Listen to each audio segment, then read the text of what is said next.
దీపం ఉన్నప్పుడే ఇల్లు చక్కబెట్టుకోవాలి అనే సామెత వినే ఉంటారు. ఇప్పుడు ప్రెజెంట్ బస్సులు నిర్వహించే కంపెనీలు, దాంతోపాటు మన గవర్నమెంట్ ఏపీఎస్ ఆర్టీసీ బస్సులు కూడా అదే విషయాన్ని ఫాలో అయిపోతున్నాయి.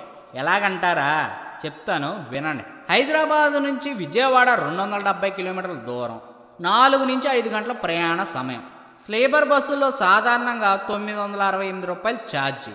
ఇప్పుడు ఏకంగా 2000 నుంచి 3000 వరకు వసూలు చేస్తున్నారు. సూపర్ లగ్జరీలో ఛార్జీ 400 రూపాయలు అయితే ప్రస్తుతం 1500 వరకు పెంచేశారు. సంక్రాంతి పండుగ రద్దీని ప్రైవేట్ ఆపరేటర్లు సొమ్ము చేసుకుంటూ ప్రయాణికులని నిలువు దోపిడీ చేస్తున్నారు. ఆర్టీసీ కూడా తానేం తక్కువ కాదంటూ 50% అదనపు ఛార్జీలు వసూలు చేస్తుంది. అదనపు ఛార్జీల వసూలుపై రవాణా శాఖ విజయవాడలో 6వ తేదీన ప్రైవేటు బస్సుల ఆపరేటర్లతో సమావేశం నిర్వహించింది. 30 నుంచి 40% వరకు మాత్రమే అదనంగా వసూలు చేస్తామని హామీ చెప్పారు. 30% మించితే కఠిన చర్యలుంటాయని కమిషనర్ బాలసుబ్రహ్మణ్యం హెచ్చరించారు. ఆచరణలోకి వచ్చేసరికి హామీలను, ఆదేశాలని గాలికి వదిలేసి వెబ్సైట్లో ధరలు ప్రకటించి మరీ అడ్డగోలు ఛార్జీలు వసూలు చేస్తున్నారు. ప్రైవేటు నిర్వాహకుల దోపిడీపై రవాణా శాఖ అధికారులు చోద్యం చూస్తున్నారని ప్రయాణికులు ఆరోపిస్తున్నారు.